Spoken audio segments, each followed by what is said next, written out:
यहां पर देखो, ये ओरिजिनल कॉन्स्टिट्यूशन है जिसको आपको पढ़ना है। पढ़ना कैसे मैं सिखाता हूं अभी आप लोगों को। अच्छा, यहां पर we are dealing with executive, और आपको पता है the provision of executive is from article 52 to article 78, and with regard to executive the provision had been mentioned in part 5th of the constitution. और यहां पर initially we are going to focus on some important articles of the constitution. अच्छा, पहला article हमारा बड़ा simple है, president of India. दिख रहा है आप लोगों को? अच्छा, इसमें केवल ये बोल दिया गया there shall be a president of India. ठीक है, अब वो प्रेसिडेंट है तो है, अब उसमें कुछ नहीं कह सकते। अच्छा, आगे लिखते हैं, there is one more important article in the constitution and that is, अब देखो पीटी में कैसे क्वेश्चन आते हैं और कैसे आपको पढ़ना चाहिए कॉन्स्टिट्यूशन को या कॉन्स्टिट्यूशन मैंडेट को, मैं इसको पढ़ के बताता हूं। मेरे ख्याल से आप लोग देख पा रहे हैं। अच्छा, within article 53 we are finding the provision with regard to the executive power of president of India. ध्यान रखना, executive power is nowhere defined in the constitution, लेकिन जो बची हुई रेसिडुअल पावर है वही एग्जीक्यूटिव है गवर्नेंस करने के लिए। लेकिन यहां पर ये लोग लिखते हैं कि the executive power of the union shall be vested और incorporated in the president of India. अच्छा, ध्यान रखना, यहां पर the executive power is not incorporated in the office of president of India but in president of India. अब सवाल दो खड़े होते, एक, क्या हम प्रेसिडेंट को एक इंस्टीट्यूशन माने या इंडिविजुअल माने? यहां पर तो शायद रिफ्लेक्ट हो रहा है कि वो क्या है, इंडिविजुअल है, लेकिन नई चीज, वो चीज आगे क्लियर होगी। So the executive power of the union shall be incorporated in president of India and shall be exercise by him. अच्छा, एक और बड़ी गौर मतलब वाली बात यहां पर यह है कि शैल बी एक्सरसाइज बाय हिम, मतलब यहां पर हर यूज नहीं किया है।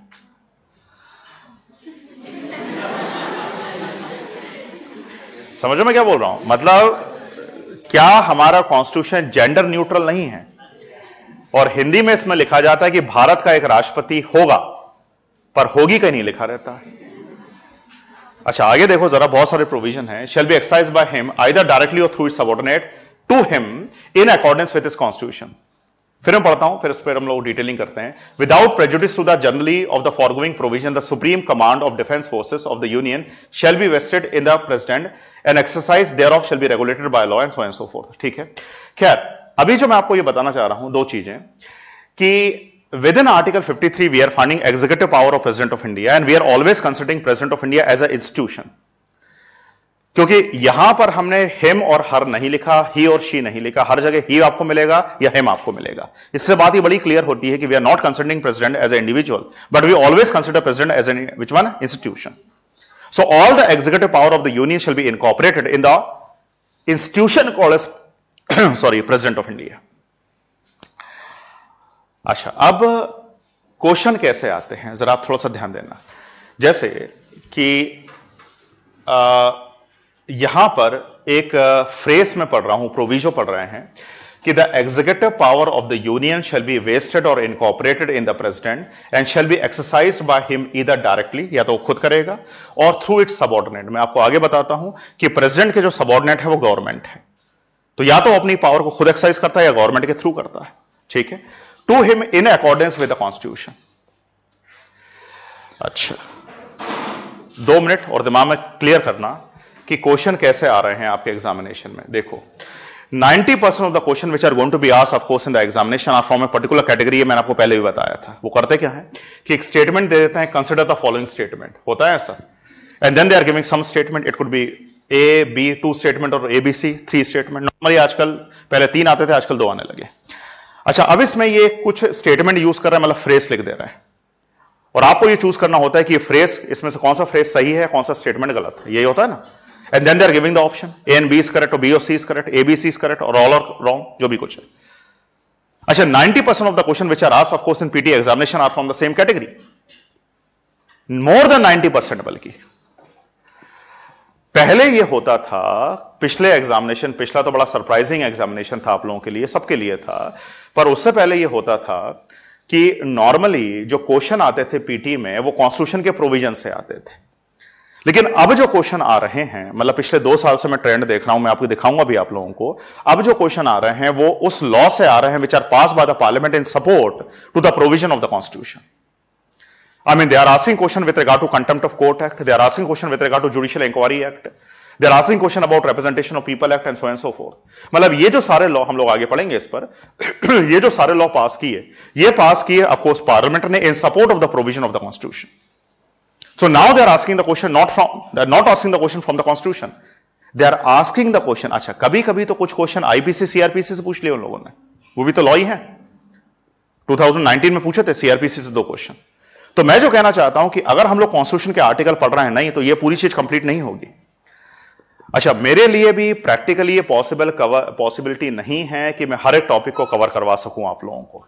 जैसे अगर हम किसी भी टॉपिक को पढ़ते हैं, मेरा हमेशा ये मानना होता है, जैसे चलो अगर हम लोग प्रेसिडेंट को पढ़ रहे हैं, ठीक है, तो प्रेसिडेंट ऑफ इंडिया को पढ़ने के लिए हम लोग कितने डायमेंशन कवर कर सकते हैं। पहला डायमेंशन मैं कवर कर सकता हूं कि what is the constitution position of president of India, यहां से मेंस का क्वेश्चन आ सकता है, मेंस की बात करें अगर लोग। Second dimension would be very sure about the role of president of India. Third dimension could be of the discretionary power enjoyed by president of India. Fourth dimension could be very short, the limitations of the power of President of India. Fifth dimension could be the comparison of Indian president with that of French president, जो पिछली बार question आया था, and American president और British monarch, ये हो सकता है. And then we can provide some suggestion for the better functioning of this institution called as President of India. तो मतलब एक टॉपिक को लेकर हम लोग 5-6 डायमेंशन तो कवर कर सकते हैं और हर एक डायमेंशन से क्वेश्चन आ सकता है। मेरे लिए पॉसिबल इसलिए नहीं है क्योंकि अगर हम सब डायमेंशन कवर करना चालू कर दे तो 3 साल हम लोग केवल पॉलिटी पढ़ेंगे, वो पॉसिबल नहीं है। तो I am going to cover some dimensions और कुछ डायमेंशन को लेकर मुझे आपको होमवर्क देना पड़ेगा। मैं सारे कंसेप्ट क्लियर करवा दूंगा जो हम लोग ज्योग्राफी में भी किया था, और तभी हम लोग सिलेबस कवर कर सकते हैं, अदरवाइज नहीं। मतलब 70 बल्कि 80% of the question are going to be covered in the class with all the conceptual clarity. अब इसके अलावा कुछ और डायमेंशंस अगर बचते हैं तो उसके लिए आपको थोड़े बहुत नोट्स बनाने पड़ेंगे, कुछ रिसर्च करनी पड़ेगी from the newspaper, from online material, so and so forth, and then only we can achieve the sense of completion, otherwise not. तो 20 to 30% मेहनत तो आपको हर एक टॉपिक में खुद ही करनी पड़ेगी, तभी आपको सेंस ऑफ कंप्लीशन आएगा, अदरवाइज वो टॉपिक कवर हो ही नहीं सकता है।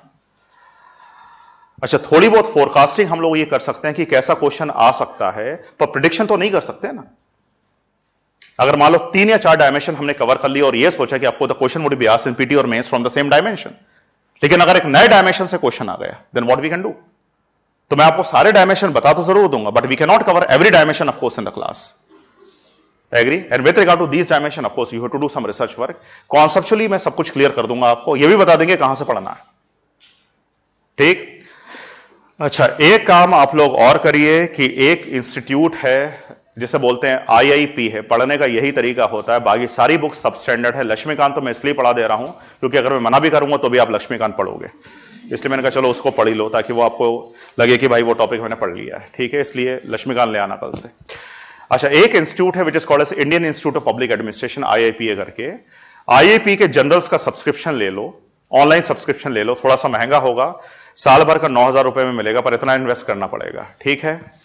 तो उसमें ये होगा, देखो मैं 3-4 चीजें बता रहा हूं कि विथ रिगार्ड टू पेपर 2 जितना भी करंट अफेयर्स का मटेरियल है, with all the relevant information written by of course number of scholars of the country.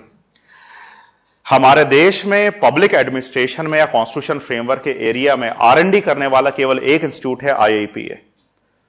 जब आप लोगों का सिलेक्शन हो जाएगा in the course of time, when you become IAS, IPS और व्हाट आर द केस में भी, आप सिंडिकेट ट्रेनिंग करने जाते हो, ओरिएंटेशन ट्रेनिंग करने जाते हो IIPA में, after 4 year, 5 year, 10 year, 15 year. तो IIPA able to publish a journal called as what, Indian journal of public administration. इसको हम लोग IJPA बोलते हैं, Indian journal of public administration. पहले ये जो IJPA होता था, अगर आप लोगों में से कोई दिल्ली जाता हो तो एक काम ये कर सकता है कि IJPA चले जाएं, क्योंकि जर्नल्स महंगे आ रहे हैं उसके। IJPA चले जाएं और IJPA जाके जो भी जर्नल्स हैं पिछले 3 साल के, उनकी फोटोकॉपी करा लें, वहीं पर फोटोकॉपी होती है तो वो करवा दें, तो आपका काम 500-1000 रुपए में हो जाएगा। अगर आप दिल्ली नहीं जा पा रहे हो किसी कारणवश, ऑफकोर्स नहीं जा पा रहे हैं, ठीक है, तो आपको यह करना पड़ेगा कि उसका सब्सक्रिप्शन लेना पड़ेगा ऑनलाइन, फिर आप यहां पर प्रिंट निकलवाओगे और ऑफलाइन भी ले सकते हो, ठीक है। लेकिन अभी वो जो जर्नल है वो सेज पब्लिकेशन के पास आ गया है और सेज ने उसको कमर्शलाइज कर दिया, पहले वो गवर्नमेंटल था, इसलिए उसका रकम बढ़ गई है थोड़ी सी, मतलब 9,000 करोड़ के करीब आपका बेसिकली सब्सक्रिप्शन होता है। अच्छा, ऐसा कुछ होता है कि अगर मेरे पास जो सब्सक्रिप्शन है ऑफकोर्स, तो मैं आपको शेयर कर देता, पर वो एक ही बार कर सकते हैं शेयर, इसलिए आपको लेना ही पड़ेगा उसका सब्सक्रिप्शन। तो उसको ले लीजिए। उसका फायदा क्या होगा सुनो जरा। पहला कि पेपर 2 हमारा पूरा कवर होगा उससे, एथिक्स के बहुत सारे पोर्शन जो करंट अफेयर वाले हैं वो सारे कवर होंगे उससे, पेपर 1 का जो सोशल इशू वाला टॉपिक है वो भी कवर होगा उससे। तो मतलब सबसे ज्यादा beneficial relevant material what we are finding of course basically in our country with regard to paper 1 and paper 2 and some topics of paper 3 also is written by IIPA, Indian institute of public administration, governmental agency है, बिल्कुल उसका journal को subscribe कर लीजिए।